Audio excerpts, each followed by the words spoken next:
Are you a busy parent? Do you feel like you're being pulled in multiple directions all at once? Are you exhausted and overwhelmed? Meet my mom. Her name is Santi Tanikella. She's a pediatrician, expert in mind-body medicine, and a life coach. She can help you break free from guilt and overwhelm so that you can enjoy the life that you've worked so hard to create. She can also teach you how to support your family in a more holistic way. Hello, everyone, and welcome back to the I Am Well MD podcast. Today, I have a special guest, and her name is Lisa Danahy. She's an educator and entrepreneur. Her nonprofit, Create Calm, has facilitated cultural shifts and deep healing for thousands of students, teachers, and families in schools and community organizations across the country. With an MS in yoga therapy, a BA in psychology, over 30 years as a school administrator and SEL curriculum developer, and certification as an advanced educator, Lisa is highly skilled at creating accessible, evidence-based, successful curricula for behavioral and emotional regulation, as well as physical and mental health. She specializes in providing programs for neurodiverse, disabled, and underserved children, and trainings for educators, therapists, parents, and caregivers in practices of self-care and resiliency. Lisa, we are so excited to have you on the podcast today. Santi, I'm just thrilled to be here. I just love that we can have a conversation that crosses over your expertise and mine and really bring some helpful tips to folks out there who are working with and raising kids. Absolutely. Well, it sounds like you have done so much in your career already. Tell me a little bit about your path and how you got to where you are today. Well, in some ways it was a direct path, and in some ways it was a really windy zigzag. When I was a little girl, I envisioned being a teacher and I envisioned caring for other people. And then, as life would have it, I headed off to college and needed to pay for school. So I became a legal secretary because in 10th grade, my typing teacher said I had amazing skills and that I would make a great secretary one day. So I paid my way through college as a legal secretary and then got into law firm management. And it was this really high stress, really powerful learning space where I got to gather a lot of business management skills and people building skills. I was in human resources, and then I was eventually an administrative manager as part of this firm that went from 56 lawyers to 200. So I was in a really wonderful time of learning, and then had a couple of kids. And as my children were going off to childcare, I went and joined their board with my human resource background and really enjoyed contributing to the support of these young families with babies through 6-year-olds and helping them be comfortable and able to be working and be parenting and to have a little community of people with a similar challenge. And so I was on the board there for a couple of years. Then one day our director said that she was getting married and moving to Cleveland. And my board turned to me and said, "Oh, hey, how about you find us a replacement? And you have a human resource background." So I looked and looked. And one day at lunch with a friend, I said, "I don't know what to do. I can't find someone." And she said, "You know what? You have a bachelor's in psychology. You focused on developmental psychology. You've always had, and this was no offense to you lawyers out there, but she said, you've always been surrounded by big babies. Maybe this is the time for you to go work with little ones." So I went and ran the school. And as I came on board at the school, I was really thrilled to have the opportunity to build my own curriculum, and I built a social emotional learning based curriculum back in the 90s. We had yoga classes and meditation happening even in the infant classrooms every week. And I went from this yoga practice that was my survival in working in a law firm and my survival as a parent to building it and sharing it in this community. And I started to recognize these cultural shifts in the dynamics of the organization. And I thought, oh, I want to do more of this. So after 20 years of bringing it into my school, I built my nonprofit, Create Calm, so that I could bring it out there into more schools. And what I really wanted to do was bridge that gap for healthcare professionals, for pediatricians, for psychotherapists, for folks that were still very much in that trench of allopathic care. And I don't mean any disrespect in that, but for me to be able to bring them some really practical ways to regulate the nervous system, ways to explore, um, socialization, emotional regulation, and how they can create shifts in their work, in their homes through those techniques was really what I wanted to do. And so that's where I'm today. That is amazing. Yeah, I feel like I've gone through a very similar path myself. I needed tools to feel like myself again at specific times in my life where I was very stressed out. And I would venture to say that it was through yoga in high school that I really learned to appreciate what yoga had to offer. And for those of you who are unaware, yoga actually is not just a series of poses, but it's breath work plus poses, and it literally translates to union. So you're joining the mind, the body, the soul, the spirit together, and we're not dissecting them apart, right? So I love that you were able to bring yoga practices, mindfulness, and meditation into your work with children and teachers. And yes, you're correct. Like the effects of that do come to us physicians, because I find that the more children are able to self regulate, the less likely they are to have symptoms of anxiety or depression. So, yeah, we don't see those kids as much because the wheels are not as squeaky for them.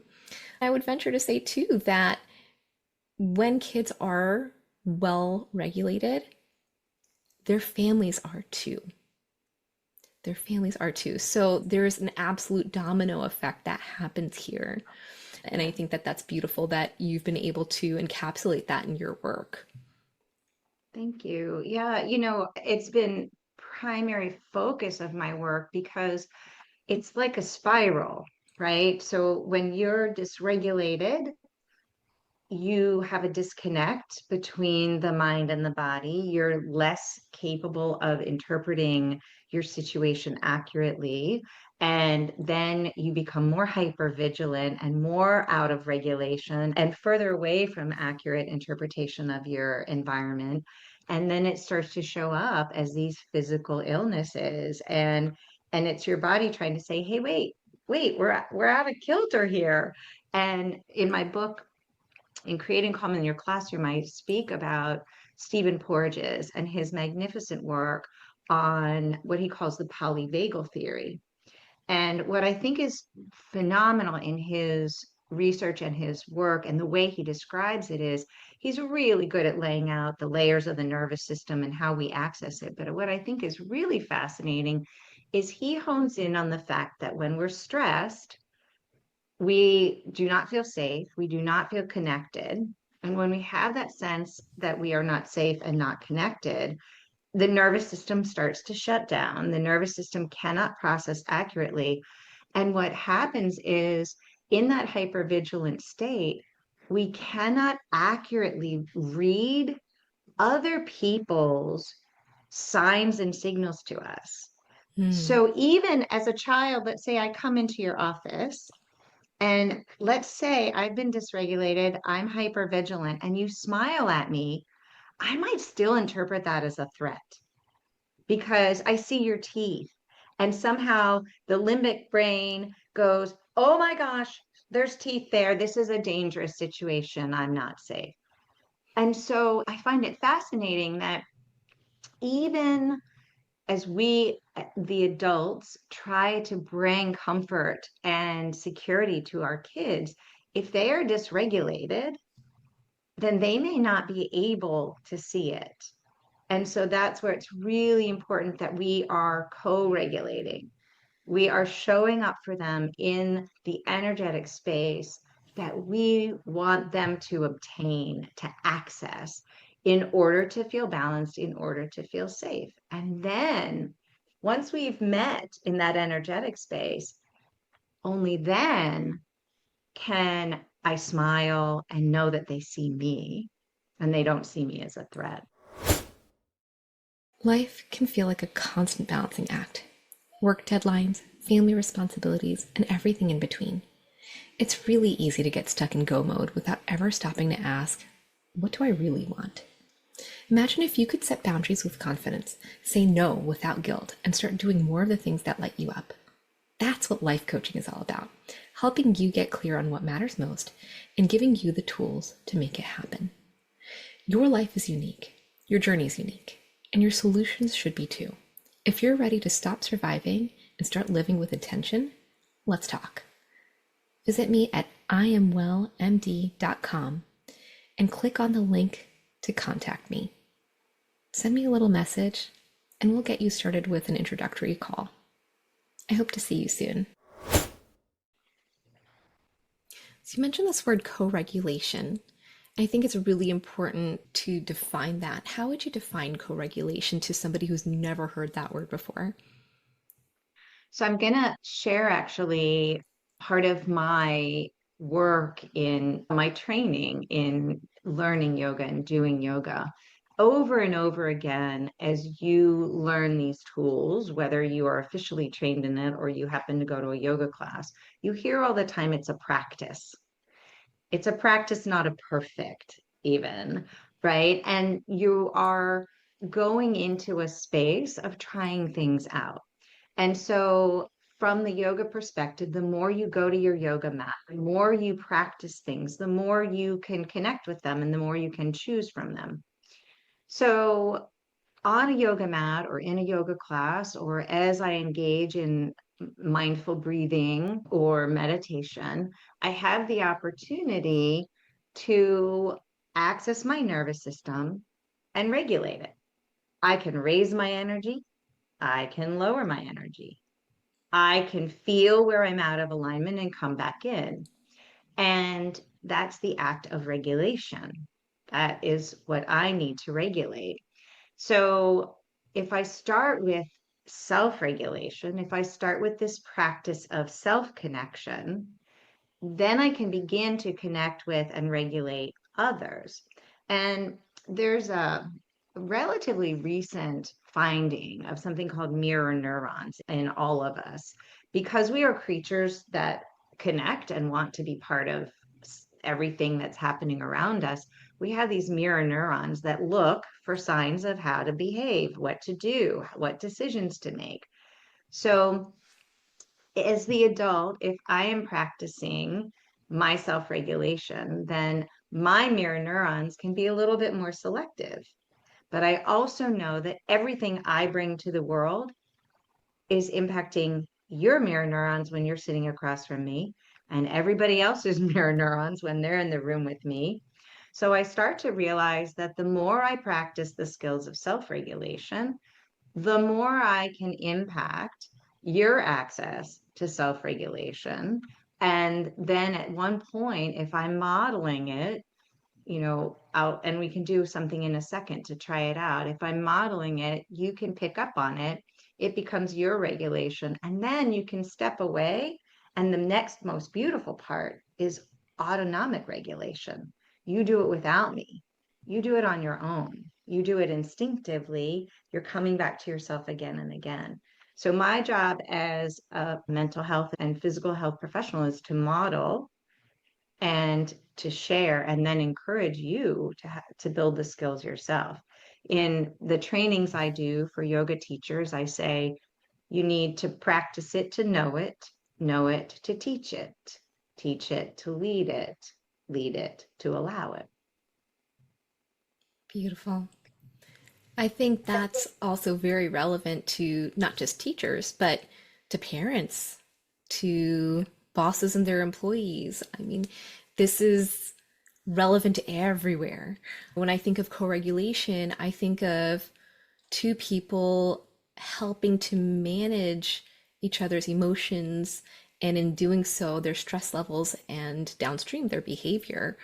So, as an example, it's probably the reason why when we go to a yoga class or go to a meditation class, we feel so good because the person who's leading the group tends to be in a very emotionally well regulated place. Same Yes. thing at home. So let's say you have a toddler and your toddler's happily running around, but slightly dangerous. They don't know that they're dangerous. The parent tends to get dysregulated and will say, "Stop it, don't do that. Hey, be careful," right? And then the kid is like caught off guard. Okay, I'll act like that. Yeah. And then, right, yeah, exactly. So then they literally copy what their parent Yeah, does. The energy level rises, they start acting dysregulated, right. and Yeah. it may look a little bit more chaotic than what they were doing before. So it's really interesting how our behaviors, our emotions, our stress impacts the people around us. Yeah. Yeah. So I'd love to do a quick little experiment. And this works whether you're in person live or not. And this is sort of an example of co-regulation. So I want you to follow along with me. I'm in. Okay, breathe So really fast, shake your arms, wiggle your body. Okay, shake, shake, shake, shake, shake. Make a funny face. Blah. All right, now reach your arms up, take a big breath in, and imagine you're filling yourself up like a balloon. As you breathe out, bring your hands right down the middle, really slow, like there's a tiny little hole in the balloon. Let's do that a couple more times together. Breathe in and breathe out. One more.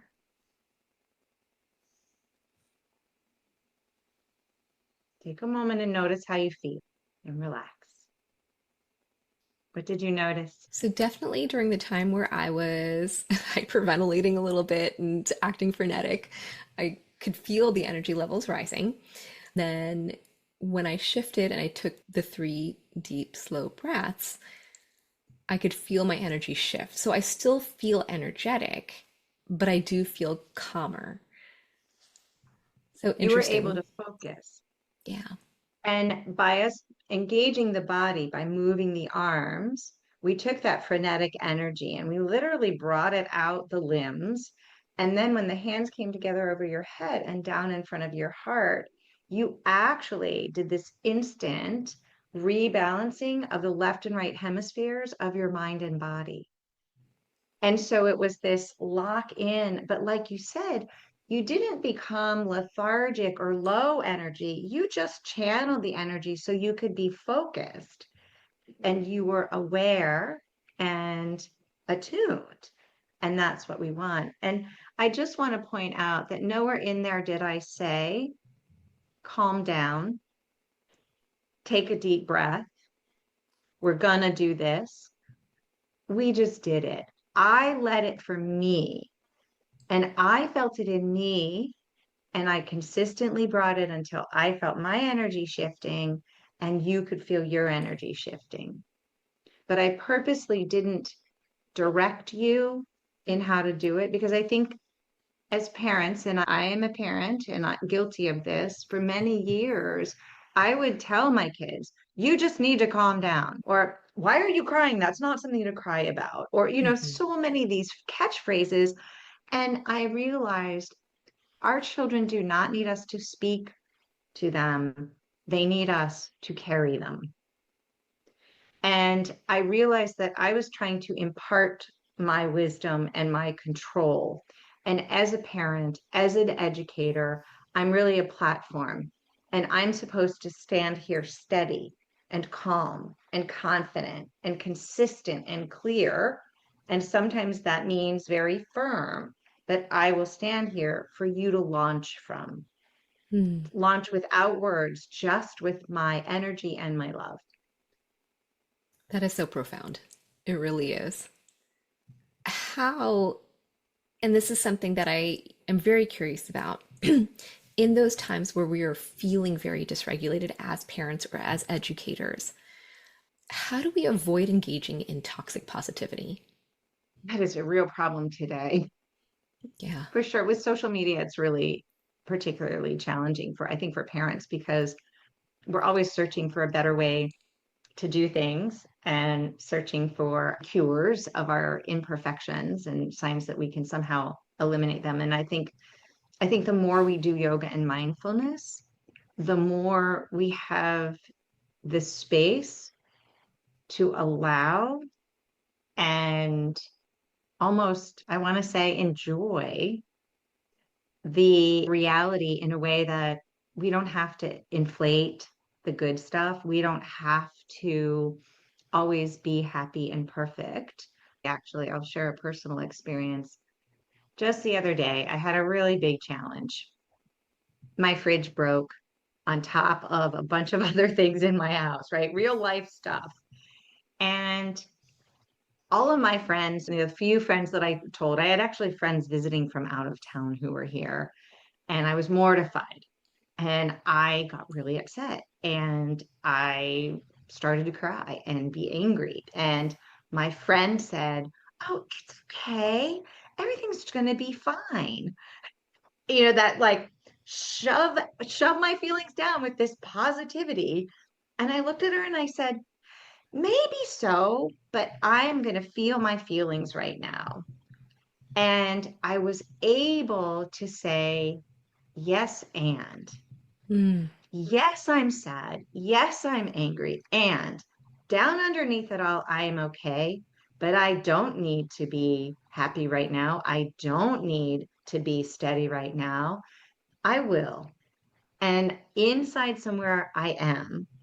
But it's okay that I play with these feelings. It's okay that I bristle. It's okay that I am edgy sometimes. It's okay that I make a mistake and hurt your feelings. As long as I come back to it and say, I was doing my best, and I hold myself in a space of humility, that's Mm. vulnerability, that's accountability. And I say to you, I got really upset about that fridge. Was it rational? Nope. Was it where I was feeling right then? Yep. And the worst thing for me to do is go, great, when I don't feel great. Yeah, and I think that's really important because I think for kids especially, when we act like everything's okay all the time, and I've heard this story so many times when a parent passes away and the other parent has to take over care. Yeah. Whew, and they Yeah. pretend that everything's okay and they save their Yeah. tears for after the kids go to sleep, right? Emotionally, the kids are going through things too, and the parent is putting on their bravest face, their calmest, they're doing all the things. It doesn't mean that what they're doing is wrong, but on the flip side, there's this piece, which is we too have emotions. We too feel grief. We feel angry. We feel frustrated. We feel all the negatives. And Yeah. sometimes our And kids need to see us experience the negatives in order to know how to handle it when it enters their own life. yes, This piece is part and of co-regulation too. that's exactly what I was going to say. That's a critical piece because children are energetic beings. They come into this world communicating through their senses and through their sensory experiences. And they don't have language, but they can read how you feel, they can read how they feel. So, as energetic beings, if you show up all the time as contained and you show up as dismissive or positive or any of these things that mask your real feelings. As a child, I'm getting mixed messages. And what it's going to tell me is, my intuition tells me that she's not okay and I'm not okay. But her words and her actions are telling me that she's okay. So my intuition must be wrong. Mm, yeah. Yeah. So we're setting this expectation of children to stop going to their internal knowing because we want it to be perfect and happy and everything to be, easy for them. But what we're doing is we're confusing them and we're saying, yeah, it's too much for you. And the reality is, these kids have the same energetic selves as we do. They're the same selves that we are, but they're more sensitive. So in some ways, we need to be even more transparent, even more authentic with children than anyone else, because they're reading it. And if we mask it, we're saying to them, you're wrong, don't trust your insides, go to the outside. And that's why I think so many children in schools today are not able to self-regulate, because they're looking for someone else to tell them when their behavior is out of alignment, or they need to do something differently, or how to react to something.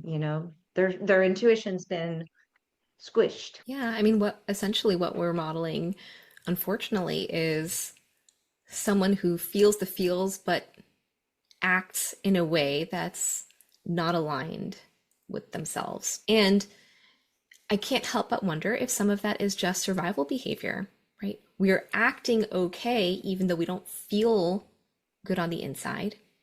And in this example, if I'm feeling grief, we're still acting okay. We're still going to work, coming home, cooking dinner, helping the kids with homework, and then saving the tears for bedtime, after the kids have gone down, right? They know that something's not right and we are just not telling them. And that starts to create distrust. That starts to create a model. What we are showing them is that being genuine with our feelings is not safe. It is not okay. It's not acceptable socially. And it shuts them down, unfortunately. And then, yeah, just like you said, Lisa, they don't know how to process their feelings properly. Yeah. So. And to the other extreme, we don't want to bombard them with our feelings because they are sensitive. They are little antenna and they're going to pick up on it. And so if we're constantly emotionally dumping on our children and asking them to be the holders of this space for us, they're going to be overwhelmed. They are going to mirror it back. So there's this space that we need to occupy as adults of being authentic and honest and vulnerable, and also accountable and regulated and responsible for helping children develop those skills within themselves to know how to manage themselves, to know where to align and where not, to feel secure and safe, to develop coping skills that are going to help them navigate big emotions of other people, but also to not have to carry that burden. I am a in process reforming people pleaser. As many of us are. Yes.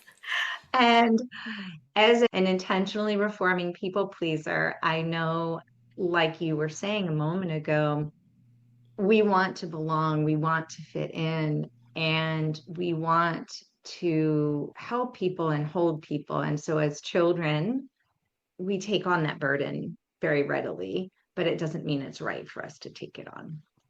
And so I think that it's a really big ask of parents, but I'm going to ask it. Practice your regulation. Go to your space, go move your body, move your energy, feel into your needs, feel into your values, feel into your feelings, and work with them on your own. Work with them with your adult friends, your therapists, your support team, and then get yourself in a regulated space so that you can work with them alongside of your child as they work with theirs. That is great advice. I will interject a personal story here because I feel like it's very relevant. It's this fine balance of things. And I have no way of knowing whether I did it right, but I'd like to think I did it right. But You did it. I did it. We got through it. I was, we had moved to this house soon after my dad had passed away. My son was about 2.5, 3 at the time. And as I was unpacking, I unexpectedly came across my dad's new wallet that he never got to use. And I was so surprised by it. And all of a sudden, this wave of grief just washed over me. And my son happened to be right there. And I started to cry. And as many children do, he instinctively came over and he hugged me.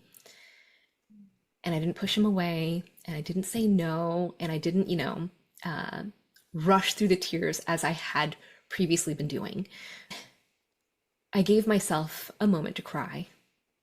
And then I explained to him, hey, I found this old wallet, and I wasn't expecting to see it, and it made me miss him. And he seemed to understand all of that, and he held my hand, and, you know, he patted my knee.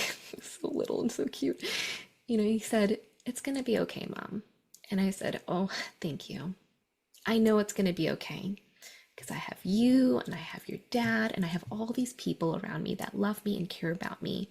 Thank you for that. And then the moment passed and I said, how about we get some lunch? And so we transitioned, we got lunch, and, that to me demonstrated a different version of myself where I would have quickly wiped away the tears. I'd have pretended that nothing happened. I'd have, tried to collect myself. And he probably would have seen me do all of that, rush through the emotions, and then, go and then become very stoic and then transition to the next activity. And I'd like to think that that sat with him. A lot of people don't know what to do when people experience grief. And oftentimes there's nothing to do except to hold space for them. Just hold their hand. Nothing's going to change necessarily except the processing of emotions. I want to say something really that struck me in this example. Your son was offering you a regulation state. He was Mm-hmm. co-regulating you. And what a Yes. gift you gave him to trust him to bring his energetic self into your space and say, Mama, this is what we need. And he Mm-hmm. held your hand and he touched your knee and he offered you his breath and his calm state because he knew that that's what you needed. But he wasn't afraid because you weren't afraid. You weren't Mm-hmm. afraid to be vulnerable. And what a gift you gave him in his being able to practice those skills. That empathy is an innate quality in all of us, but we tend to squish it down from when we're very early on in life because very often it's dismissed. If he had come over and you had tried to be stoic and he said, Mama, it's okay. And you went, no, I'm fine. It's look, if you had shut it down, yeah, what a gift. What a sweet gift. And for you too. Oh, yes, definitely. Well, it's funny because, we have our daughter who tends to be a little bit more stoic when she gets upset. And it's so funny because he'll go over. Now they're almost 6 and 11, but she'll get upset and he'll come over for a hug and she's like, she'll run away from him. He's like, Yeah. I don't know what to do with myself. And I'm like, listen, kiddo, Yeah. I'm just letting you know that there are different types of people out there. Some Yeah. people are going to accept the Yeah. co-regulation, if you will, and others are going to need a little bit of time to process their emotions in their own way, and then they will Yeah. be ready to come back to you. Yeah. And I think it's an interesting dynamic of yoga and mindfulness because there are a lot of people who are very resisting. And I think it's because it requires a level of vulnerability that some of us Mm. haven't practiced. And some of us from, our personalities and how we came into the world are wired a little bit differently. That is really intimidating. And so we have to do it in small doses. We have to do it in practicing breathing and doing a little breath work. For your daughter, when she's in that state, maybe there's breath that we can practice when she's not in that state that she can go and use herself. One of my favorite for kids like her is bee breath. And bee breath is simply creating a sound like a bee, but humming and creating a vibration in your throat and your chest. And it's very soothing. And it also stops the ruminating, the thoughts, especially if you drop into feelings of shame and blame. And so Mm. you, on the exhale, you and you buzz like a bee. And you can even cover your ears or cover your eyes. And it's a great thing that we can do on our own to sort of turn the switch and begin to self-regulate. And we can buzz our way into our rooms by ourselves and sit and buzz by ourselves and practice that form of regulation that isn't just the breath or, the way that others might regulate. So, for somebody who's not familiar with bee breath, how long would you recommend doing that for? So I think you do it until you feel better. That usually translates into about 30 to 90 seconds. I'd air towards the 90 seconds, so 1 to 2 minutes. And it's really a matter of dropping into it where all you hear is that sound, that vibration in your head. You maybe even feel it in your nose and you feel it in your chest. And you allow yourself to drop into that vibration. And it is very, very difficult to have thoughts when you're humming. Humming is an amazing mind clearer. And so if you can do it for about 5 breaths, I think 5 breaths is really when you start to go, oh, this feels really good. And do it longer if you want. But yeah, and then you're covering the ears and the eyes. Now you're tapping into this whole world of sensory regulation. So you can create a more intense or less intense experience, and you can allow some of your senses to rebalance. If you're always looking for signs or you're always listening for signs to regulate, if you cover those and you breathe and hum into them, then you really turn your focus inward to yourself. And now you're activating that gut brain, that vagus nerve.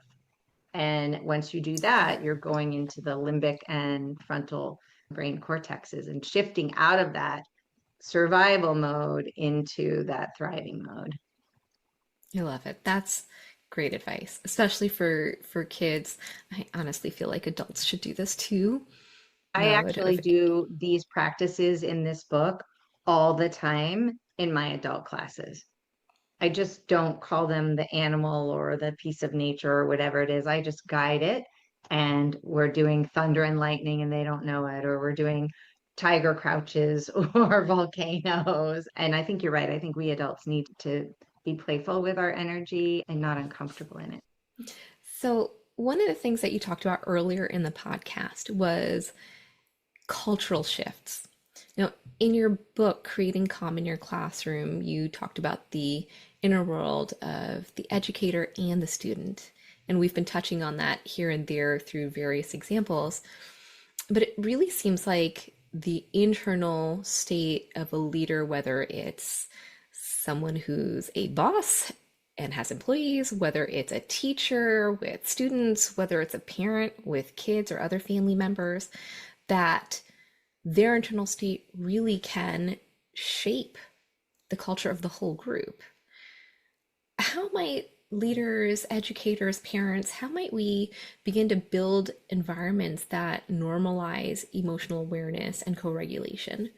That is a great question. I think the first step is practicing tools ourselves so that we understand how they operate. And I think the second big step, and this is whether it's in your home or in your office or at your school, I think we have to practice these as part of our daily routines. And I do a lot of trainings in schools where I will I come in and the first thing someone says is, I don't have room to do one more thing in my day. And that is wherever you are, whether, whatever that environment is. I don't have room to learn another thing, to try another thing, to fit another thing. And what we do is we build these practices into our daily routines in places where we are not dysregulated, so that in the few times of dysregulation, which happen primarily in transitions when we feel out of control, we can access those tools because we practice them in a regulated state. So let me give you an example. A lot of the work I do in kindergarten classrooms is around morning circle or morning meeting. So we all come in, and some of us come in with lots of energy or a little bit of energy. Some of us come in really happy or really grumpy, whatever it is. And the teacher has to bring everybody together. So we start our morning meeting with some movement. Maybe we shake our bodies, maybe we do some cross body movement or just walk in place. And then we connect with our breath. we do a couple of balloon breaths, we start to come together as a group, and then we sit down. And then that allows us to all enter into the experience in a regulated state. So then a little bit later on, when somebody gets dysregulated, someone else can say, I think we need a balloon breath, or let's be crouching tigers and get that grumpy out. And so they start to regulate each other. And that's where you have this shift of no longer is the reaction getting the attention, but the dysregulation is automatically being accepted and reformed. Mm. And so my goal in giving these tools to people to use in schools, in classrooms, in businesses, in doctors' offices is for you to make it such a regular routine that you don't have these big extremes and you don't have these focuses on reaction rather on experiencing and moving through it. And I think that then everything goes much more efficiently. And so I would say every board meeting that high powered exec starts to lead should start with a breath and a movement. Every transition that we have at home or school, if we're walking out the door with the kids, the kids are sitting there slumped in their little beds and we're jumping up in their room going, we go, right? That's an energy disconnect. We got to meet them where their energy is and bring them in. And Mhm. so, whatever environment you're in, if you can interpret the energy and assess your energy, and then give a modeling of the space to regulate the energy, then everyone comes to a really balanced state and you can be a lot more efficient. I love that. It sounds a lot like what I do with my kids in the morning, Yeah. which is, when it's time to wake up, I end up in their bed with them, snuggling them. We take a few deep breaths together, and then my alarm clock goes off, not in an obnoxious way, but I find it's less nagging if it's not me who's Yeah. It's a timer. informing them that it's a transition time, right? It's coming from a Yeah. machine who is very neutral. It's Yes. very And neutral. I think I love the use of timers. I use timers often because that sense of time is a human construct. It is something our children have to understand. And you're right, it is a neutral party. It's not, the alarm clock intentionally, now maybe someone out there is going to create this voice, but they intentionally don't go, get up, come on, get up. Oh my gosh, get up.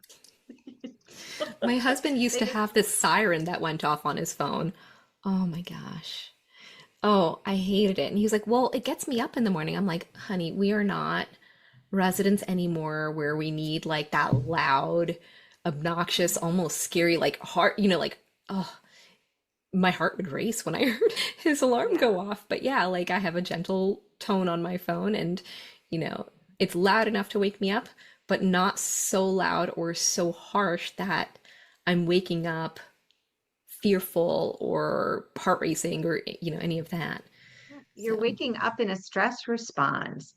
Starting your day in a stress response is likely no. going to make it very difficult to endure your day.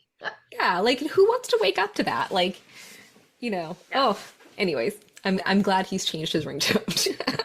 I like that. I like that. He's But I love what you're doing with your children, giving them that space to slowly step into their energy in a way that they can bring it when they need to. Because the one thing that I really want to be clear on is we are not trying to squash the energy of children.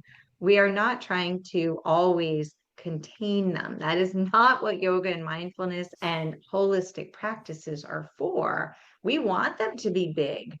We want them to be so big, but we want them to feel in their own power in that bigness.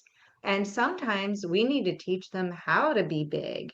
And so sometimes if they're really quiet and have a little less energy, we're going to bring them up gradually. And then sometimes when they're big, we want to be in that big with them and show them it's okay.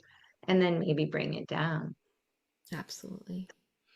And for those of you who like evidence, like research, there's research about use of mindfulness in the school system and the benefits of that. There is evidence that yoga helps children as well. So if anyone's looking for articles or looking for, hard facts, I can help fill in that void. And I'll put a couple of articles in the show notes as well to help people to understand where this can actually really improve life. I mean, what would it be like if every school taught mindfulness, meditation, yoga? We would have children who don't feel like they need to be screaming to be heard, right? So huge. Yeah. And, I am a science nerd, and a lot of people assume because I have a background in yoga that I'm some sort of absent-minded, I ignore concrete evidence in the science, but I'm actually the opposite. And that's why I got my master's in yoga therapy, because I really wanted to understand and to be able to help people understand the science behind the practice. So in my book, I have pages at the end, literally pages of references of scientific research. I refer throughout the book to very, very evidence-based elements of nervous system regulation and physiology, because the physiology fascinates me. So I agree with you. I think the more informed we are, the more empowered we are. And I love to see that science is catching up to these traditional routines that were there, but now we're Yes, understanding a little bit more why. absolutely. Yeah, I mean, people are very much attached to the efficacy of things. Is this a useful way to spend my time? Like, yes, it is actually very useful. And like we said, there is no end to where this can go. This overflows into every department of your life. Yeah. So the benefit is huge. So, Yeah, I just helped a large school system in Virginia build into their kindergarten curriculum in their math pacing guide. We built in points of movement and mindfulness.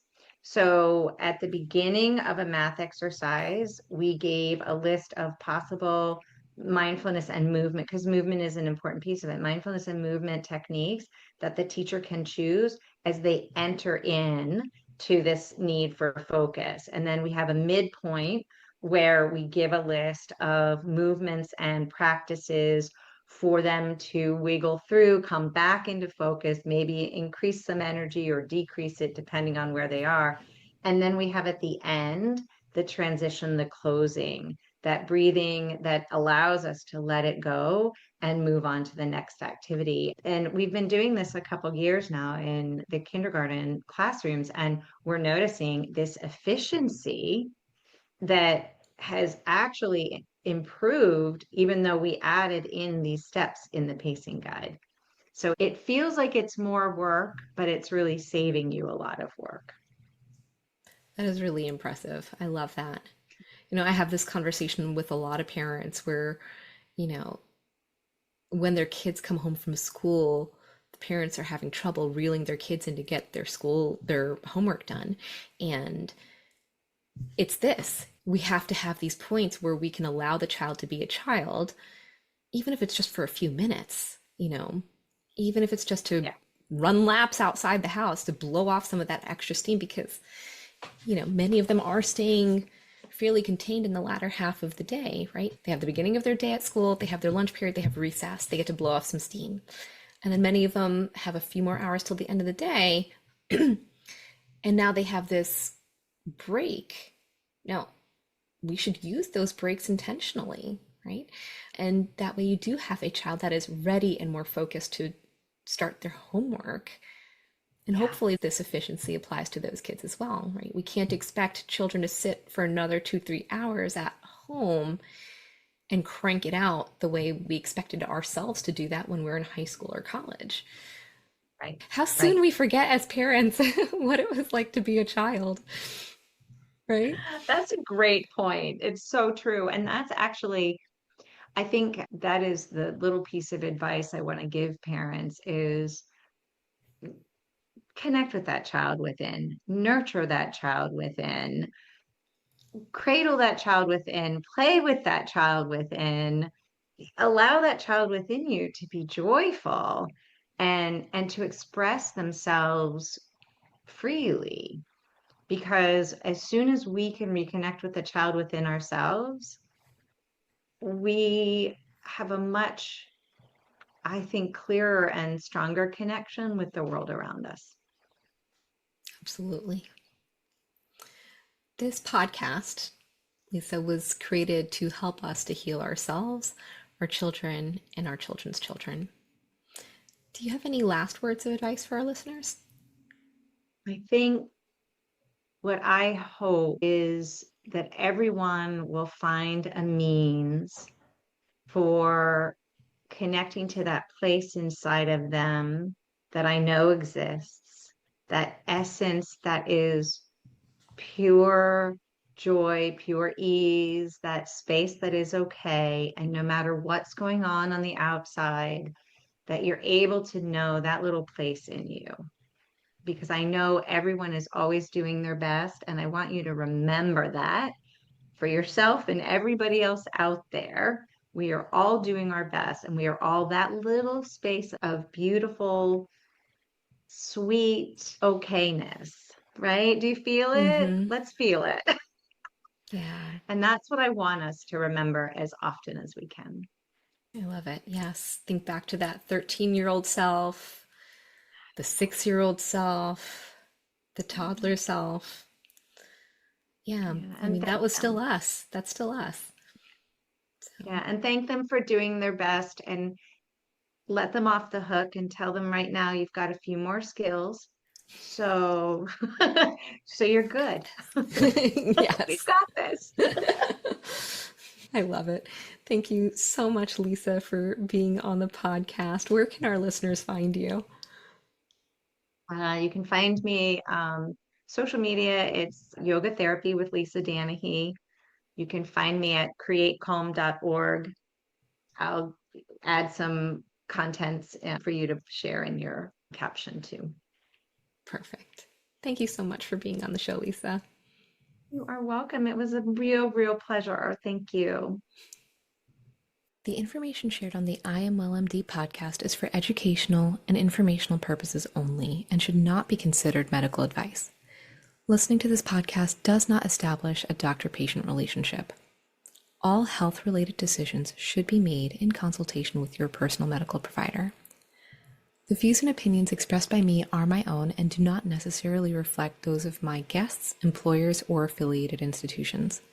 Likewise, the views of any guest do not necessarily represent my personal or professional opinions. The content shared on this podcast is intended to inspire thoughtful conversation and reflection, not to provide medical diagnosis or treatment. Hey, if you like what you're hearing, give this podcast a 5-star rating and share it with your friends and family. If you want to learn more about my mom and what she does, visit her at iamwellmd.com and subscribe to her email list. If you leave her a comment, you might just get a shout out in her next podcast episode. If you'd like coaching or support, she has programs available for you and your whole family. My mom is a great pediatrician and a great person, and I hope you like her podcast episodes. Have a great day. Bye.